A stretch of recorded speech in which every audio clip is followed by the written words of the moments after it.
Hey, roofing company owners, what if I told you that every Wednesday I sit down with real roofing business owners and we solve the problems that are holding them back from scaling? This week I'm talking with Drake Miller. He runs Mountainside Light, and he asked one of the most important questions you could ever ask as a business owner. How do I hire and train someone to sell like I do? This is exactly what Winning Wednesday is all about. Real people, real businesses, real result. If you want free coaching like this, join us live next Wednesday and bring your toughest business challenge. Let's win together. So this is usually where someone in the room gets to ask a question and they get basically a full hour of free consulting. So somebody better take advantage of it. There we go. Drake, what do you got? So like next year, kind of one of my main goals is I'm going to hire either one or two positions remote, which will be inside sales of some sort that will basically deal with basic customer responses that I do that I think could probably be done by someone else. It's not that complex to, do a little change or whatever, answer some basic questions. How do I go about like articulating and putting into a way where it's repeatable what I do to sell a lights job? I like that question. So the best thing to do is to tell them and then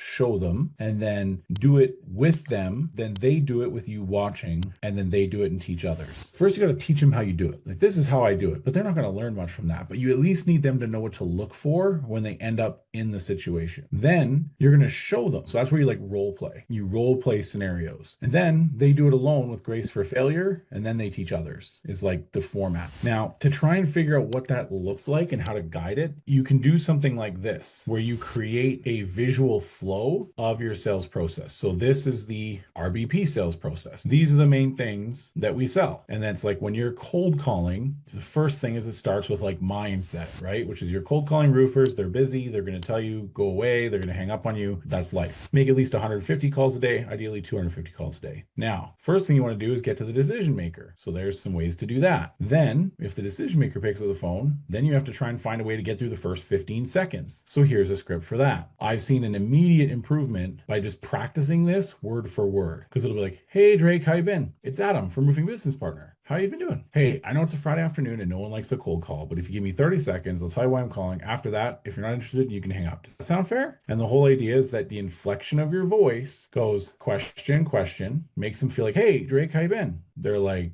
kind of like, is this a friend? Because you're trying to make them move into their thinking slow brain. And then you're like, it's Adam from Roofing Business Partner. And then, does that sound fair? Or is that unreasonable? Because you want a no to be a yes. So role play is huge. So you kind of visually map it out. If they say yes to this, like you can talk for 30 seconds, well, then now you have to get through the next 30 seconds. From there, you're going to get all the objections. Not interested. What's the cost? Send me an email. How does it work? We're working with someone. I'm not ready to make any changes. And you have to say, these are the word tracks to use. Now, they don't memorize them right away. You know what I mean? Like, you have to practice them. But until they're in this situation, they're not going to know how to get through it.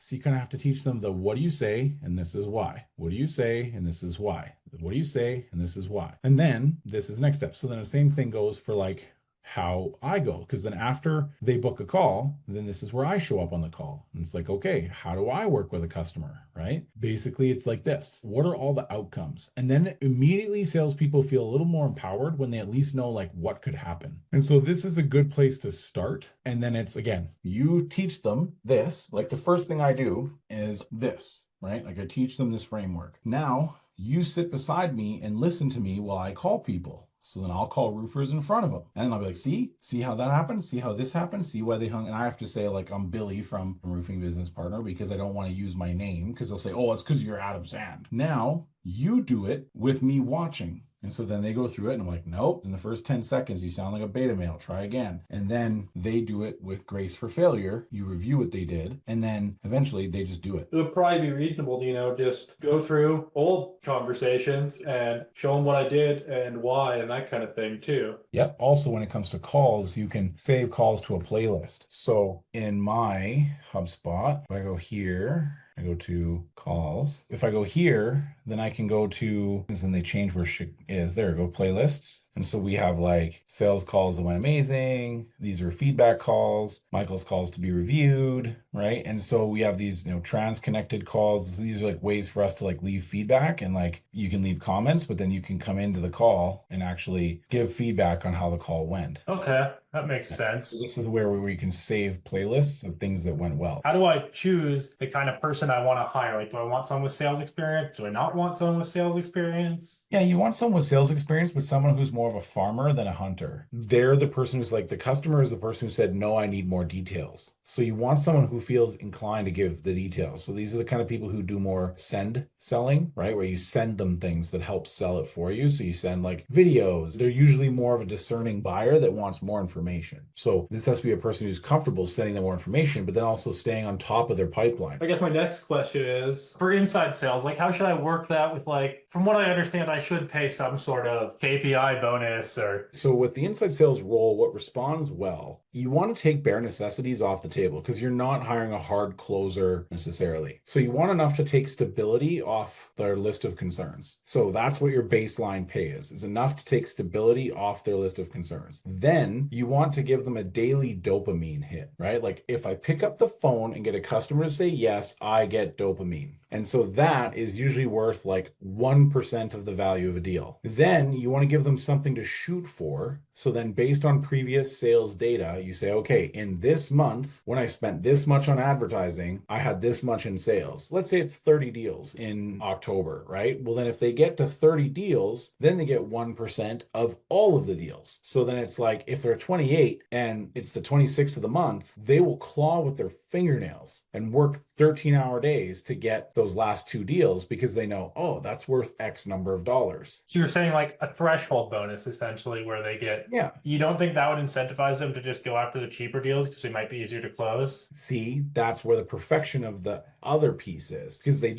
want to get to 30 deals. But if they get to 30 and they did it all on cheap deals, then their 1% volume bonus isn't worth anything. So that's it. Cool. That gives me a better idea of how to structure it.